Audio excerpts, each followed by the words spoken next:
Hello and welcome. Dr. Al here, bringing you my endorsements for the Democratic primary this June 26th, 2018. This is mostly something that I'm doing for fun. I'm under no delusions that my endorsements will hold much weight with people, but I've been doing some research into who to pick for this ballot in a few weeks' time, and I thought it might be interesting to share with you what I came up with. So let's get started. For governor, I'm definitely behind Mr. Ben Jealous 100% of the way.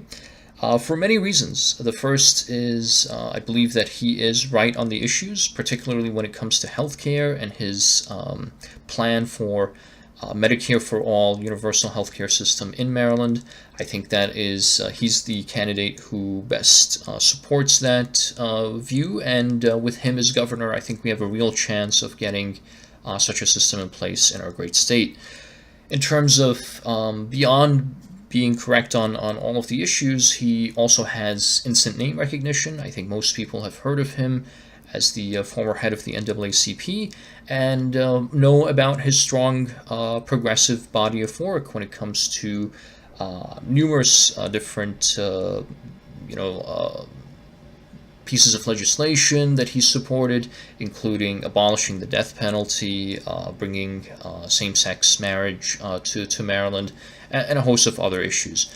And of course, he is endorsed by one of my political heroes, Senator Bernie Sanders. So all signs point to Ben Jealous, at least for me, in supporting him. The honorable mentions that I put up there are Rushern Baker.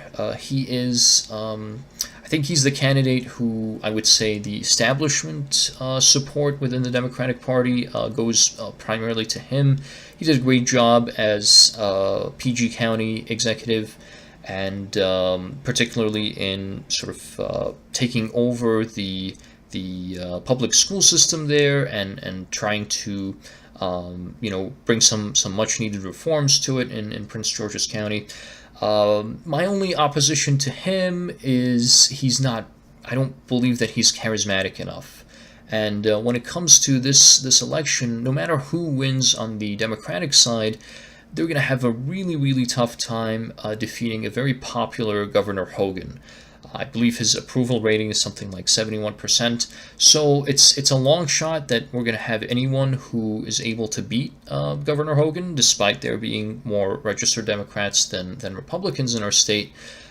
So if whoever we pick has to have that charisma, has to have that name recognition, and I think Rushern Baker just simply is not quite there when it comes to those other factors. And pretty much the same with Rich Madaleno, but maybe to an even greater extent. I believe that his work in the state legislature has been impressive. He's been behind some seminal pieces of legislation, again, on numerous progressive issues. But when it comes to name recognition, I don't think anyone outside of Montgomery County has heard of him. And for that reason alone, really, I believe that Ben Jealous is the best placed candidate to defeat Governor Hogan this November, and that's why I'm throwing my support behind him and not Mr. Baker or Mr. Madaleno or any of the others. All right, moving on to U.S. Senator. I think Ben Cardin, the safe choice, has been very solid, very reliable on all of the issues. I will put an honorable mention up for Chelsea Manning, who initially I thought was running mostly as like a publicity stunt or just to get more exposure.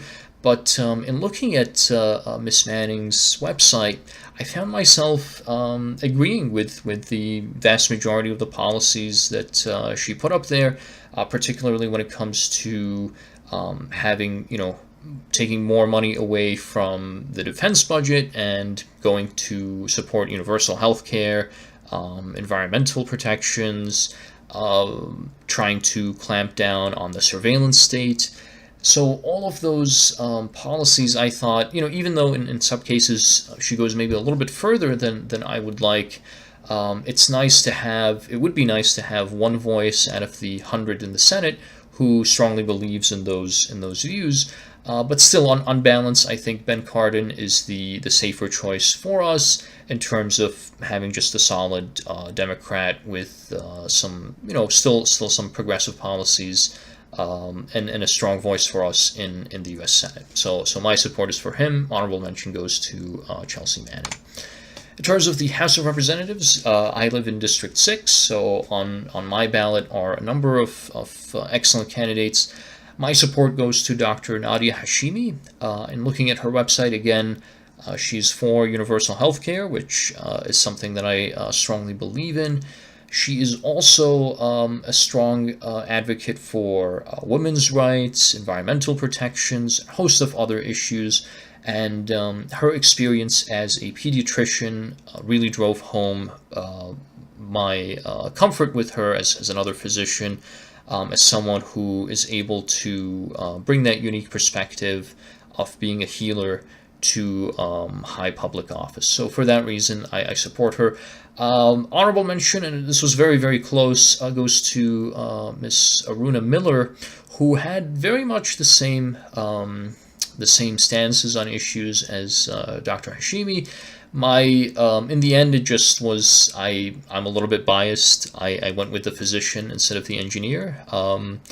Engineers are great too. I thought that Dr. Hashimi brought a unique perspective that maybe Ms. Miller did not. But in terms of the issues, I feel like they're virtually identical. So I could definitely see supporting her as well.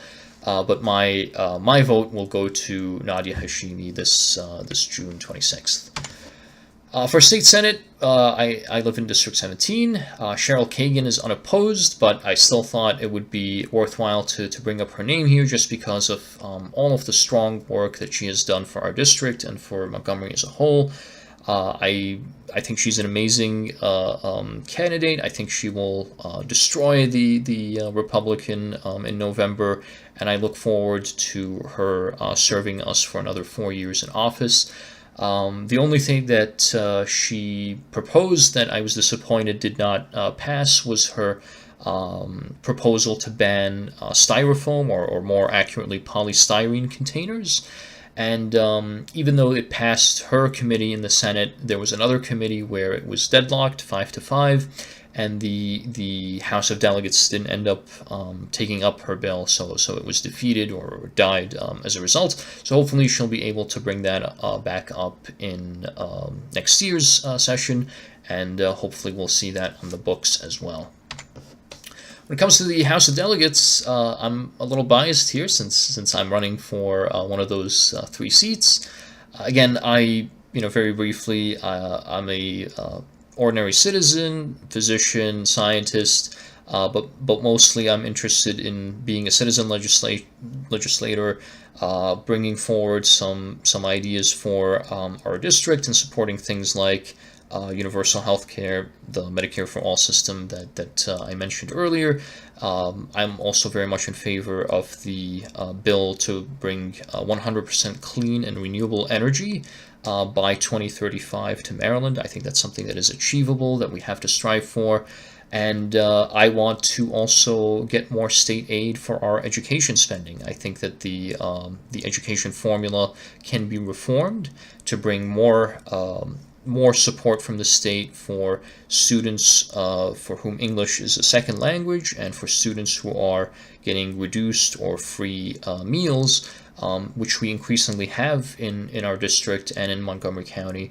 And I think that any dollar that we can get from Annapolis, that we can claw back from Annapolis, is one less dollar that we have to raise through our local property and other taxes.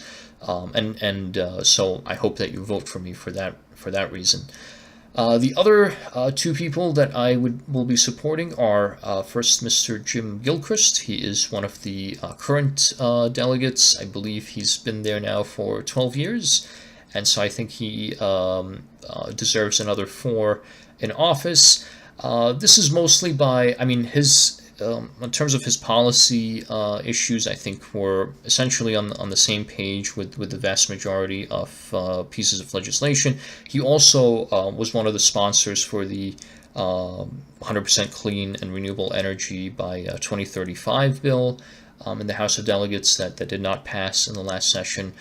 And then more from a personal standpoint, in speaking with him, I had a chance to talk with him the past couple of debates that we've had. He seems like a very genuine person, very thoughtful person. I have no doubt that he goes through the legislation that's brought before him very closely, and that he's very interested in reading about all the different policies and coming up with a very thoughtful position on everything. I was surprised in terms of sometimes when he would answer questions, he didn't have that sort of crisp 60-second answer that a lot of politicians have, but I think that's actually a good thing, because again, I think that he spends a lot of his time researching these proposals and reading about them and being very thoughtful, and I think we need someone like that in Annapolis. And the other person is Julie Palakovich Carr. I believe that she, again, in talking with her over the past 3 debates, she has been a very genuine, very wonderful person. I think that she's been endorsed by pretty much everyone in terms of the civic groups that we have. And her background as a scientist is something that I really strongly believe in. As a scientist and a physician, I think it's important to have these types of people in public office, especially in a time like this where the truth is under attack and we can't even seem to agree about the facts for many major issues. So having people who rely on the facts, both in their training and in their work experience, I think that would be something very positive and a very important perspective that we need to have in the legislature.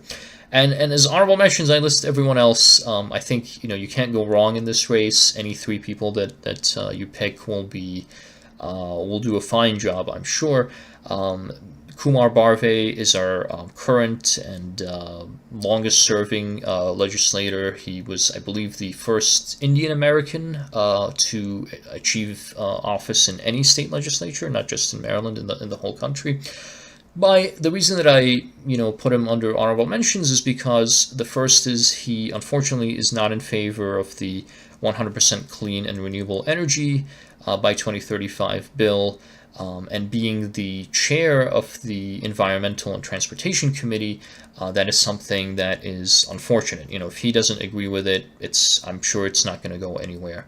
And I believe that he feels that our economy isn't strong enough to support it, like maybe in California, which has the same sort of aim to try to get to 100% clean and renewable energy. But I think that's just that's not looking at the facts and not looking at the numbers. It is something that is achievable. It's an ambitious goal, but one that's certainly achievable. And I was also disappointed that his committee didn't hear Senator Kagan's polystyrene or styrofoam ban bill. So even though he touts his environmental achievements, I think that on these 2 issues he's on the wrong side. And also there's the problem is there's this complacency that I think we get when a legislator is in office for a long time, as he has been. For instance, in one of the debates, he stood up and he said, "I banned fracking. I banned offshore oil drilling." And I mean, just from basic common sense, we know that a member of the legislature can't ban anything by themselves. Now, I'm sure that he put in a lot of effort in this areas, and he may feel that he had a primary role in these achievements. But anytime you have someone in office for a long time, they start getting complacent. They start getting, trying to claim credit for everything. And I feel like it's people should serve for a few terms and then move on to other challenges. And so that's why I'm not supporting Mr. Barve. Julian Hafner and Rebecca Swandrowski, amazing candidates. Again, I've had the chance to meet them when we've had the different forums and debates. And my only, reservation with them is that they had initially ran for the county council, the at-large positions, and then dropped out and then decided to run instead for the House of Delegates. And so my fear is that their run is more for getting exposure and publicity, so that a future run for the county council, they'll have their name out there already. And if they do get elected, they would have had some pieces of legislation that they could have gone past. I don't like supporting people who, for whom this position is a stepping stone. I think that people should run for an office and do their utmost in that office, and it shouldn't really be a game where it's like, first I'll run for this, and then I'll get a lot of exposure, and then I'll go up the greasy pole, and go for higher office and higher office. That's just something. It might be a naive stance, but that's sort of where I stand. So that's why, even though they're great people, I'm not putting them under the people that I think you should support. All right, and then this brings us to county executive. Rose Krasnow is my top choice for this office. I believe she is the most experienced candidate out of the 6 running. She brings with her a wealth of experience, and I think she can hit the ground running on day one. And I agree with, not that there's much policy differences between those running for county executive, but in her responses to the Bethesda Beat, Bethesda Magazine questionnaire, I believe that her stances were the most closely aligned with mine. I put as honorable mention Mr. David Blair, who I think we're all pretty jealous of. The amount of money that he has that he could spend on advertising is something to be admired, and something that might bring some envy from some of the other candidates. I don't think that he should be rejected just because he's wealthy and he's willing to spend his own money on his campaign. I just he is the least experienced from the candidates, which is fine. People can get experience and become, very well qualified. My fear is in looking at some of his responses and in some of the debates, as well as some of the questionnaires. It's not just inexperience, but a little bit of naivete about the process. And basically, I mean, he says that he is maybe the best person to bring an economic revival to Montgomery County, but in terms of the specifics about how he's going to be able to do that, even though he has like a 22-page